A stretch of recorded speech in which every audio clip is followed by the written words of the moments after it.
Hey guys, welcome back to my YouTube channel. तो आज हम legend of dragon king series को फिर से कंटिन्यू करने जा रहे हैं। तो जैसे कि हमने प्रीवियस एपिसोड में देखा था, वो जो टीचर होती है वो सोच रही होती है कि वेल ये तो मेरे को पूरी तरह से इग्नोर मार रहा है, ऐसा लग रहा है कि जरा भी केयर नहीं करता है। पहले ये एक्सपेक्ट कर सकते हैं हम कोल्ड गोड से, ये सच्ची मुझे कोल्ड है जैसे रूमर्स बोलते हैं। तो एपिसोड नंबर 23 की स्टार्टिंग होती है। 3 बच्चे वहाँ पे आ जाते हैं। अनाउंसमेंट होती है कि जो थर्ड क्लास पार्टिसिपेट कर रही है वो स्टूडेंट्स एंटर हो गए अरेना में। बाकी बच्चे बोलते हैं वेट करो, ये सभी एक जैसे क्यों दिखते हैं। एक बोलता है कि ये ट्रिपलेट्स हैं। इन तीनों को 3 गू ब्रदर्स बोलते हैं। जी बोलता है कि ये तो सेम ही दिखते हैं कि ये सच्ची मुच्ची ट्रिपलेट्स हैं। वुलन बोलते हैं इनको देख के मेरे को थोड़ी अजीब सी फीलिंग आ रही है। तब वो तीनों हवा में उड़ जाते हैं। एक बच्चा बोलता है कि जो मैच है वो स्टार्ट हो गया, थर्ड क्लास के जो पार्टिसिपेंट है वो ऐसे हवा में उड़ गए, क्या इनके पास फ्लाइंग मार्शल साउल है। बाकी बच्चे कुछ ज्यादा हैरान होते हैं, वो अपने विंग्स को बाहर निकाल देते हैं। वो तीनों उड़ रहे होते हैं। गुई बोलती है कि इनकी जो मार्शल साउल है वो स्काई स्क्रेपिंग बैटल ईगल है, ये सभी मार्शल साउल्स की हेल्प से उड़ रहे हैं। एक जो बच्चा होता है वो बोलता है कि जो एंटायर स्काई है वो हमारी टेरिटरी है। वुलन बोलते किसने बोला? वो जीजी को पकड़ता है और हवा में उड़ा देता। जीजी ऐसे जा रहा होता है उड़ते हुए ऊपर और बोलते टांग वुलन क्या तुम बेवकूफ, तुम कर क्या रहे हो? एक बच्चा बोलता है कि यहाँ पे तुम डायरेक्टली आ रहे हो, मरना चाहते हो क्या? दूसरा बोलता है कि हाँ, और तुमने एक तो मतलब सही तरीके से फेंका नहीं है, तुम्हारा एम बेकार है। वुलन ऐसे हवा में होता है। तभी गुई अपने आई शार्ट को भेजती है। एक बच्चा बोल रहा होता है कि नीचे गिरा क्यों नहीं। दूसरा बोलता है कि एक आइसिकल आ गया मिड ईयर में ही। अभी करने के लगे गुई ऐसे कंट्रोल कर रही होती है उस आइसिकल को, मतलब आइस के शार्ट को, और जीजी अपने काम को करने लग पड़ता है, सभी को खत्म करने लग पड़ता है एक एक करके। अनाउंसमेंट होता है कि जीजी ने एक इंसान को डिफीट कर दिया। फिर और ज्यादा आइसिकल्स आ जाते हैं हवा में ही। बाकी बच्चे कुछ ज्यादा हैरान होते हैं। एक बोलते हैं कि जीजी अब बाकियों के ऊपर मतलब अटैक करने के लिए जा रहे हैं आइस के ऊपर पैर रख के। ये तो कुछ ज्यादा अमेजिंग टैक्टिक है। जीजी ऐसे खत्म कर रहा होता है। बच्चे बोल रहे होते हैं जीजी कुछ कूल है, जीजी कुछ पावरफुल है। जो लास्ट बचा होता है वो बोलता है नहीं, ये कैसे हो सकता है। वो नीचे देख रहा होता है, सोच रहा होता है कि सब कुछ स्पोर्ट फेलो की वजह से हो रहा है, मेरे को पहले उसे एलिमिनेट करना पड़ेगा। वो जल्दी से आ रहा होता है गुयू की तरफ। बाकी बच्चे बोल रहे होते हैं ये तो इस तरफ आ रहा है, ये तो गुयू को मारना चाहता है। गुयू बोलती है कि बेवकूफ मेरी तरफ आ रहा है, मैं क्या करूँ। बुलन बोलता कोई प्रॉब्लम नहीं, मैं करता हूँ तुम्हारे लिए काम। वो बच्चा ऐसे चिल्लाते हुए आ रहा होता है। जो जोंग होता है वो सोच रहा होता है मेरे को बहुत बुरी फीलिंग आ रही है इसे देख के। बुलन ऐसे स्ट्रेचिंग कर रहा होता है और बोलता है कि जैसे कि टीचर वू ने मतलब है उसके हिसाब से कुछ ज्यादा स्लो है, चलो मैं वार्म अप करता हूँ पहले। वो नॉर्मली एक पंच मारता है और ऐसे ही फिर वू चोंगटियान की क्लास जीत जाती है और फर्स्ट ईयर की थर्ड क्लास बन जाती है। वू चोंगटियान की क्लास ऑलरेडी धीरे धीरे अटेंशन को पाने लग पड़ी थी, क्योंकि उनकी जो पावर थी वो कुछ ज्यादा आई कैचिंग थी उसकी क्लास की। सभी क्वेश्चन कर रहे थे कि इतने सा कम टाइम में, इतने कुछ कम मंथ्स में किस तरह का मैजिक वू चोंगटियान ने कर दिया इन बच्चों के ऊपर। वू चोंगटियान बोलता है आज, फिर बोलता है वेल क्लास डिसमिस की जाती है। वो मतलब मुंह को मोड़ के वहां से चलने लग पड़ता है। वो तीनों बोलते हैं कि इसने तो कुछ नहीं बोला, ये तो यहाँ से ऐसे चलने लग पड़ा, ये क्या बात हुई। वुलन बोलता है कि ठीक है हम डिस्कस करते हैं कि हमने क्या एक्सपीरियंस किया आज के मैच में। कोई बोलते ठीक है। जीजी बोलता है मुझे लगता है टांग वुलन तुमने कुछ बेवकूफी वाली हरकत कर दी थी वहाँ पे। वुलन बोलता है क्या बेवकूफी कैसे? जीजी गुस्से से बोलता है कि तुम पूछ रहे हो कि कैसे, तुम्हें अपनी स्ट्रेंथ के बारे में पता नहीं है, तुमने मेरे को ऐसे कैसे हवा में उड़ा दिया। वुलन बोलता है हाँ मैं भूल गया था उसके बारे में, वो तो सच्ची मुच्ची मैंने कुछ ज्यादा ही बेवकूफी वाली हरकत कर दी थी, मुझे माफ कर दो। गुई बोलते टांग वुलन क्या तुम्हें पता था मेरे आइसिकल वाली स्किल के बारे में? वुलन बोलता है एक्चुअली मुझे नहीं पता था। जीजी बोलता है और तुमने फिर भी मेरे को ऐसे फेंक दिया, मैं तुम्हारा एक अच्छा दोस्त हूँ, तुम कैसे मेरे को कैनन बॉल की तरह ट्रीट कर सकते हो। वो जो थर्ड क्लास की टीचर होती है चुप होती है, सुन रही होती है। वो सोच रही होती है कि ये ऐसे बहस क्यों रहे हैं एक दूसरे से। ऐसे तो कम्युनिकेशन की प्रॉब्लम आई थी इनके बीच में, पर ये फिर भी जीतते हैं। इनकी जो स्ट्रेंथ है वो तो कुछ ज्यादा डरावनी है। वो ऐसे कॉल करती है किसी को और बोलती है बिग सिस्टर हम हार गए हैं। नहीं, इनके पास कोई भी फ्लाइंग मार्शल साउल वाले मार्शल आर्टिस्ट नहीं थे, पर इनका जो टीम वर्क था वो कुछ ज्यादा अमेजिंग था और एक्सट्रीमली स्ट्रॉन्ग था। जो मेरी प्रेडिक्शन है वो मुझे ये बता रही है कि सिर्फ तुम्हारी क्लास ही हरा सकती है उन्हें और कोई भी उन्हें रोक नहीं सकता है। वो जो कॉल पे होती है कोई लड़की उसकी बिग सिस्टर, वो बोलती है ये ग्रेट है, मैं मिलना चाहती थी वू चोंगटियान से काफी टाइम से, मैं डेफिनेटली ह्यूमिलेट करूंगी उससे सभी के सामने और अपना रिवेंज लूंगी। फिर हमें ऐसे ही रूम दिखाई देता है, वुलिन और जीजी मेडिटेट कर रहे होते हैं। तभी एक बच्चा वहाँ पे आता है और बोलते है सही नहीं है, सही नहीं, एक बहुत बड़ी प्रॉब्लम हो गई है। जीजी बोलता है कैसे ही, मतलब आ मत जाया करो, मैं मेडिटेट कर रहा था, तुमने तो मुझे डरा दिया। वो चलते कुछ ज्यादा लोग आ गए हैं बाहर, उन्हें पूरे स्कूल गेट को सराउंड करके रखा हुआ है, उन्हें तुम्हारी फोटोज रखी हुई है और वो पूछ रहे हैं कि तुम कहाँ पे हो, सभी बाहर आने के लिए बोल रहे हैं तुम्हें। वो जीजी बोलते क्या,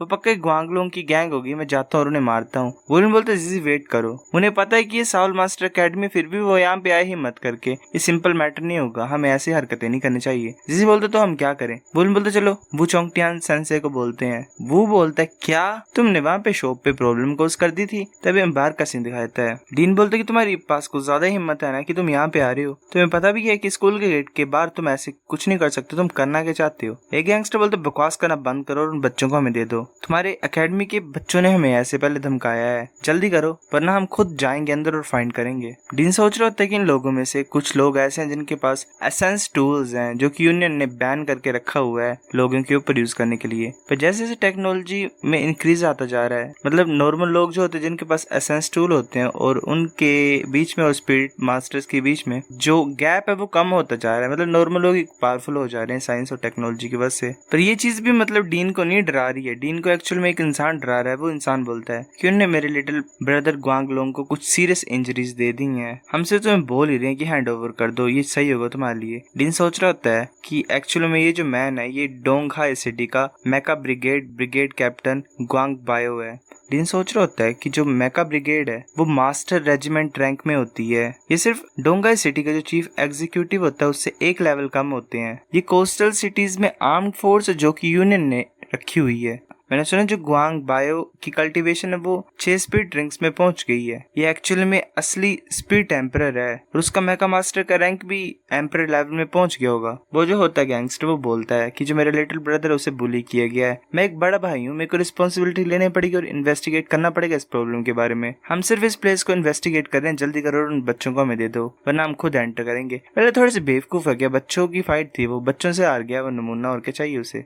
डीन बोलता है कि ये स्कूल है, ऐसे भी हरकतें मत करो तुम, अगर तुम एंटर करना चाहते हो तो तुम्हें मेरी डेड बॉडी के ऊपर से करना पड़ेगा। बाकी बच्चे बोल रहे हो तो डीन तो कुछ ज्यादा अमेजिंग है, अब मैं पूरी रेस्ट ऑफ द लाइफ अच्छे से उसकी बात सुनूंगा। वो जो होता है वो गुस्से से अपनी रिंग्स को एक्टिवेट कर लेता है और अपने साथ में ड्रैगन मार्शल सॉल को भी एक्टिवेट कर लेता है जो कि आर्मर्ड ड्रैगन मार्शल सॉल होती है। डीन हैरान हो जाता है, सोच रहे हो इसके पास सच्ची मुझे 6 स्पीड रिंग्स हैं, ये तो प्रॉब्लम थोड़ी है ही, हम इसे ब्लॉक नहीं कर सकते हैं, इतनी ज्यादा पावरफुल सॉल फोर्स आ रही है, ये तो गुजार डरावना है। वो बोलता है कि तुम सोचना मत यहाँ से जाने की, मैं प्रोटेक्ट करूंगा अपने स्कूल को। वो इंसान बोलता है कि मैं 3 गिनूंगा, अगर तुम हैंड ओवर नहीं करोगे तो मैं अंदर घुस जाऊंगा, जल्दी करो और उन्हें हमें दे दो। बाकी बच्चे सोच रहे होते हैं कि ये फ्लोर जल क्यों रहा है। तभी वो चोंगटियान वहां पे आ जाता है और बोलते तुमने कुछ ज्यादा शोर मचाया हुआ है। वो अपनी स्नो की पावर को यूज कर रहा होता है। हम बता देते हैं कि जैसे वो चोंगटियान की आवाज सुनाई दी, कोल्ड विंड आने लग पड़ी वहां पे, जो भी गर्म हो गई थी हवा वो ठंडी होने लग पड़ती है, टेम्परेचर नॉर्मल होने लग पड़ता है। वो चोंगटियान वहां पे पहुंच जाता है और आगे की तरफ देख रहा होता है। डीन सोच रहा होता है कोल्ड वो चोंगटियान तुम डेफिनेटली मेरे को बचाने के लिए आए हो ना यहाँ पे।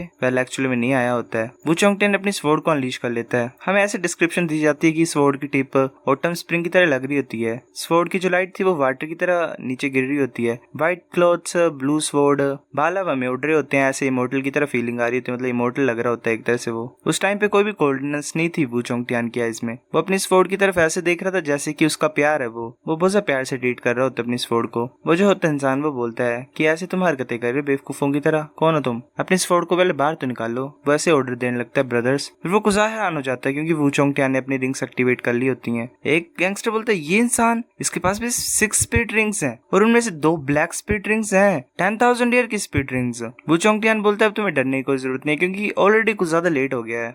एक गैंगस्टर बोल रहा होता है कि इसके पास भी 6 स्पीड रिंग्स हैं और ऊपर से 2 10,000 स्पीड रिंग्स हैं। जो ग्वांग बॉय की पावरफुल की फ्लेम्स थी वो तो ऐसे ही फ्रीज हो गई, जो पूरे स्कूल के एंट्रेंस है वो ठंडा हो गया एक तरह से। मतलब ग्वांग बॉय सोच रहा होता है कि मैं ऐसे इसके और से कैसे आ सकता हूँ, ये सिर्फ 10,000 एयर की स्पीड रिंग्स की बात हो रही है, मेरे को डरना तो नहीं चाहिए इससे। वो अपने आर्मर को एक्टिवेट कर लेता है, एक तरह से स्केल आ जाते हैं उसकी बॉडी में। बाकी बोल रहे थे तो गुस्सा खतरनाक स्ट्रेंथ है, ग्राउंड भी शेक कर रही है। वो सोच रहा होता है कि मेरे को अपने असली पावर दिखाने पड़ेगी। पंच को करने लगता है और बोलते तुम इसे नहीं कर सकते हो, अगर नहीं कर पाओगे तो मुझे ब्लेम मत करना कि मैं ऐसे रूड हो रहा हूँ। वो अपने स्वॉर्ड को यूज करने लग पड़ता है, उसकी आईज ग्लो कर रही होती हैं पर्पल कलर से। ग्वांग बाय सोच रहे थे कैसी कलर आ रहा है मतलब इसकी आईज में, क्या ये उसी प्लेस से है, मतलब किस प्लेस से है। वो अपनी स्वॉर्ड से अटैक कर देता है उस इंसान की तरफ। ग्वांग बाय सोच रहा होता है कि ये आइस स्वॉर्ड की जो है तो डायरेक्टली मेरी बोन्स के अंदर एंटर कर रही है, नहीं मैं ऐसे सरेंडर नहीं कर सकता हूँ, मेरे को फाइट को रोकना पड़ेगा, मतलब लंबा खींचना पड़ेगा। तभी वो अपनी एक स्वॉर्ड टेक्निक को यूज करता है, एक बहुत बड़ी स्वॉर्ड आसमान से नीचे गिर रही होती है ग्वांग बाय के ऊपर। ग्वांग बाय हैरान होकर बोलता है क्या, उस वो डायरेक्टली उसके सर के पास